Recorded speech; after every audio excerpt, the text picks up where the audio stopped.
Il arrive un moment dans la vie où les murs qui nous entourent commencent à se rétrécir. Non pas parce que la pièce est plus petite, mais parce que notre âme est devenue trop grande pour l'espace où elle se trouve.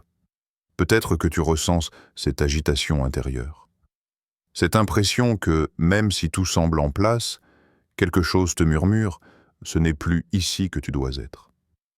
Déménager ne concerne pas seulement les cartons et les adresses, c'est un acte spirituel. C'est accepter que l'endroit qui t'a vu grandir n'est peut-être plus celui qui t'aidera à atteindre ton plein potentiel. Parfois, Dieu ferme une porte non pour nous punir, mais pour nous pousser vers une nouvelle maison, une nouvelle saison, une nouvelle histoire. Aujourd'hui, je veux t'inviter à faire tes valises, non pas seulement pour changer d'endroit, mais pour entrer dans ta destinée. Le mouvement vers une nouvelle saison. Il existe dans la vie des moments charnières où rester en place n'est plus une option.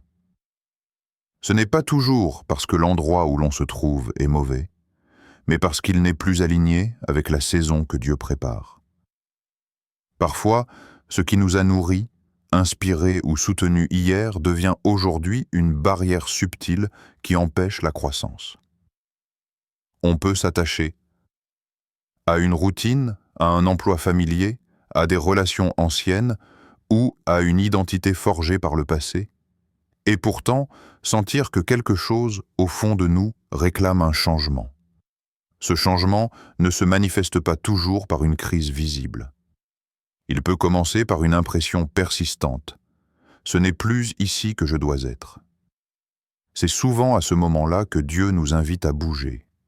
Or, bouger implique un risque. Cela demande de quitter la certitude de ce que l'on connaît pour avancer vers une destination que l'on ne maîtrise pas encore. Le danger est de confondre confort et sécurité. Le confort est agréable, mais il peut devenir un piège. Il nous endort, nous rassure au point de nous faire croire que nous sommes en sécurité alors que nous stagnons. La sécurité véritable, elle, ne vient pas de la stabilité extérieure, mais de la confiance en celui qui dirige nos pas.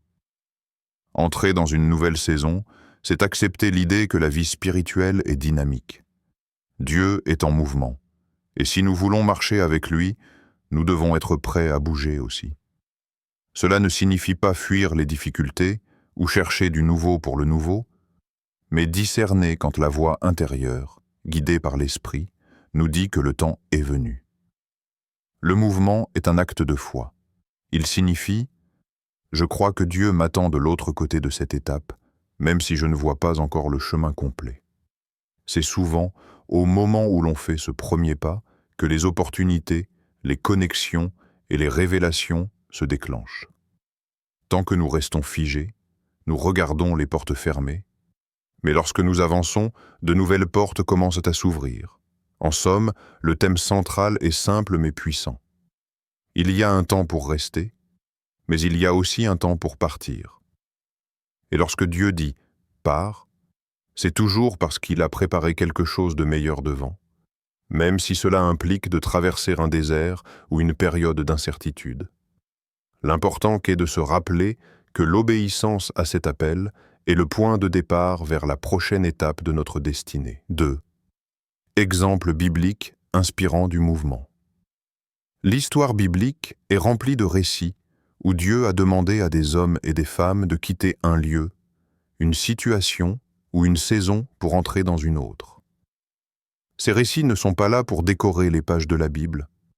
Ils servent de repères et de miroirs pour nos propres parcours. Prenons d'abord l'exemple du peuple d'Israël. Pendant des siècles, il a vécu en Égypte, d'abord accueilli puis réduit à l'esclavage. Lorsqu'enfin la délivrance est venue, elle n'a pas eu lieu alors qu'ils restaient dans ce surplace. Ils ont dû se lever, rassembler leurs affaires et partir. Le miracle de la mer Rouge ne s'est produit qu'après qu'ils ont obéi et avancé, malgré l'armée de Pharaon qui les poursuivait.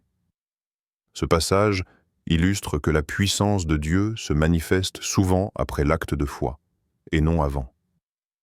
Regardons maintenant Élie, le prophète. Il vivait près d'un torrent où Dieu le nourrissait grâce à des corbeaux. Mais un jour, l'eau s'est tarie. Ce n'était pas un signe d'abandon, mais un signal divin. Il était temps de se diriger vers Sarepta, là où une nouvelle provision l'attendait. Cette scène montre que lorsque nos ressources actuelles s'épuisent, cela peut être le moyen par lequel Dieu nous pousse vers le prochain chapitre. Abraham est un autre exemple puissant. Dieu l'a appelé à quitter sa terre natale sans lui donner un plan détaillé, ni même le nom de sa destination. Il devait simplement faire confiance et marcher. Sa foi n'était pas basée sur une carte, mais sur une voie. Ce type d'obéissance radicale est un modèle de ce que signifie suivre Dieu dans l'inconnu. Les disciples de Jésus ont aussi expérimenté ce saut dans l'inconnu. Ils ont laissé leur filet, leur source de revenus et leur sécurité pour répondre à un simple « Suivez-moi ». Leur réponse immédiate prouve qu'ils avaient compris. La véritable vie ne se trouve pas dans la routine, mais dans le chemin que Dieu trace. Enfin, pensons à Élisée. Lorsqu'Élie l'a appelé, il a brûlé ses outils agricoles et sacrifié ses bœufs. Par ce geste, il a fermé toute possibilité de retour en arrière. Il n'avait pas juste dit « oui » avec ses mots, il avait dit « oui » avec ses actes, s'assurant que son avenir serait tourné vers l'appel reçu.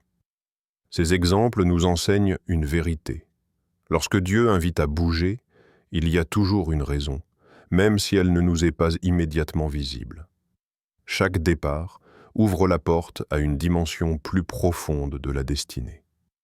3. Principe spirituel, clé pour répondre à l'appel. Répondre à l'appel de Dieu pour entrer dans une nouvelle saison demande de comprendre certains principes spirituels. Ce ne sont pas seulement des concepts religieux, mais des lois vivantes qui régissent la manière dont Dieu travaille dans nos vies.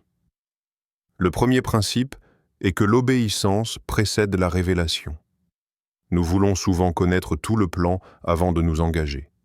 Mais Dieu nous demande généralement de faire le premier pas avec les informations limitées qu'il nous donne.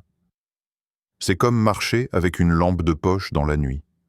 La lumière éclaire juste assez pour avancer d'un pas, et ce n'est qu'en avançant qu'on voit plus loin. Le deuxième principe est que l'inconfort peut être un signal divin.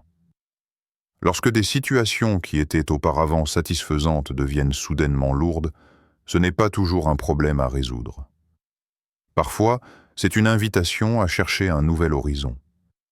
Dieu sait que sans cet inconfort, nous risquons de rester figés dans ce qui est familier. Troisièmement, la foi agit dans le présent. Elle ne se contente pas de croire que Dieu fera quelque chose un jour. Elle agit aujourd'hui comme si cette promesse était déjà en route. Cette mentalité transforme la peur en mouvement et l'attente en action. Un autre principe important est que Dieu retire parfois la grâce d'une saison passée. Cela signifie que ce qui fonctionnait hier cesse de produire aujourd'hui. Ce n'est pas un échec, mais un signe que le temps est venu de passer à autre chose. Continuer à forcer une porte que Dieu a fermée ne mène qu'à l'épuisement. Enfin, il y a la nécessité de la transformation intérieure. Le mouvement physique ne suffit pas si notre mentalité reste attachée à l'ancien. Un changement de lieu ou de travail ne portera pas de fruits spirituels si nous gardons les mêmes habitudes, peurs ou croyances limitantes. Dieu ne cherche pas seulement à nous déplacer géographiquement, mais à nous repositionner intérieurement pour recevoir ce qu'il prépare. En appliquant ces principes, nous découvrons que la marche avec Dieu est une aventure constante. Chaque étape nous prépare pour la suivante, et chaque saison a sa raison. La clé est de rester attentif à sa voix, de discerner le moment du mouvement et d'agir avec foi, même si la destination finale reste voilée. 4. Obstacles fréquents au mouvement. Lorsque Dieu nous appelle à quitter une situation pour entrer dans une nouvelle saison, les obstacles ne manquent pas.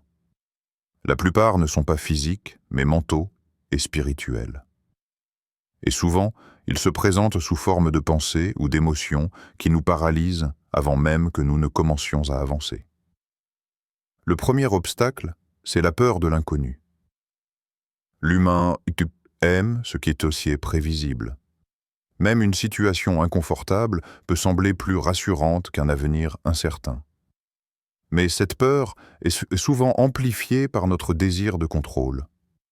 Nous voulons connaître chaque détail du chemin avant de faire le premier pas. Or, Dieu ne nous donne pas toujours la carte complète, justement pour que nous apprenions à lui faire confiance. Le deuxième obstacle est l'attachement au passé. Nous avons tendance à nous accrocher à ce qui nous est familier. Relations, lieux, habitudes, même lorsque ces choses ne portent plus de fruits. Cet attachement peut venir de la nostalgie, mais aussi de l'illusion que ce qui a fonctionné hier fonctionnera encore demain. Pourtant, la vie spirituelle est faite de cycles et de saisons, et certaines doivent se clore pour que de nouvelles puissent s'ouvrir. Un autre obstacle majeur est l'opinion des autres. Les paroles décourageantes ou sceptiques peuvent peser lourd. Lorsque nous décidons de bouger, il y aura toujours quelqu'un pour nous rappeler les risques ou pour semer le doute. Es-tu sûr que Dieu t'appelle à faire ça? Apprendre à filtrer les voix que nous écoutons est essentiel pour rester fidèle à l'appel reçu. Il y a aussi le piège du confort. Il ne se présente pas comme un ennemi, mais comme un ami rassurant. Pourtant, rester dans ce qui est confortable trop longtemps finit par éroder notre vision, notre foi et notre audace. Le confort peut être la plus subtile des prisons, car ses barreaux sont invisibles. Enfin, un obstacle plus insidieux est le désir de tout comprendre avant d'agir. Nous cherchons à rationaliser l'appel de Dieu, à le passer au filtre de notre logique humaine.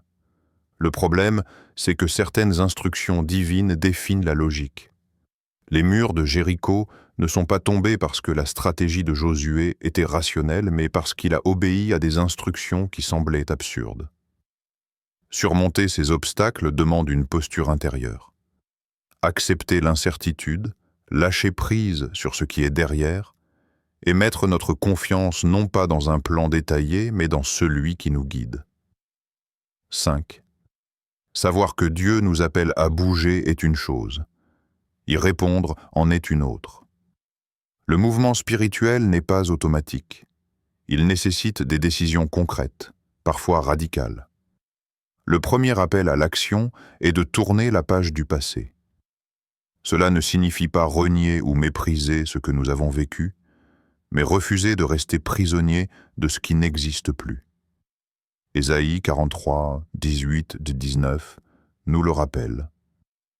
Oubliez les choses passées, je fais une chose nouvelle.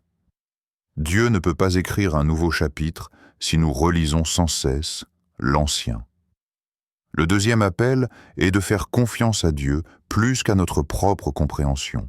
Proverbes 3, 5, 6 nous exhorte à nous appuyer sur lui dans toutes nos voies.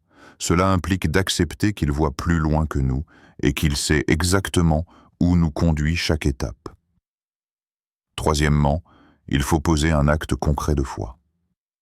Cela peut être aussi simple que de commencer une démarche pratique vers le changement, ou aussi radical que de quitter définitivement un environnement qui nous retient.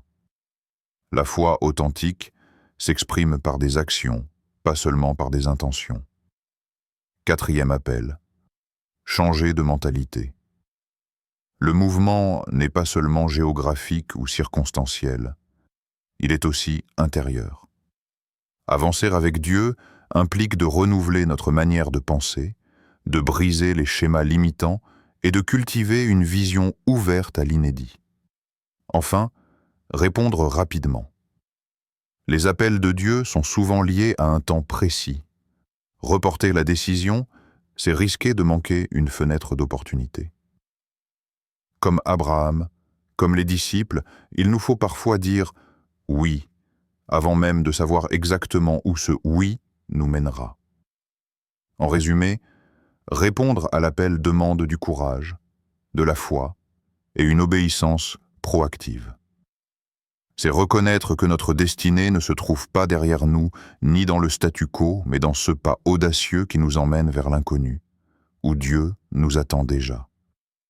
Tout comme un déménagement physique transforme notre environnement, un déménagement spirituel transforme notre destinée. Rester dans un lieu où Dieu ne nous appelle plus, c'est de comme continuer à payer un loyer pour une maison vide. Cela ne mène nulle part. Chaque saison a son temps. Et quand ce temps se termine, il faut avoir le courage de fermer la porte derrière soi. Le prochain chapitre de ta vie ne se trouve pas là où tu es, mais là où Dieu t'attend déjà. Alors, prépare-toi, emballe ta foi et franchis le seuil. De l'autre côté, il y a des promesses qui n'attendent que toi. Si ce message t'a parlé, abonne-toi à cette chaîne. Ensemble, continuons à avancer, à grandir et à entrer dans les lieux que Dieu a préparés pour nous. Ta prochaine étape commence peut-être ici et maintenant.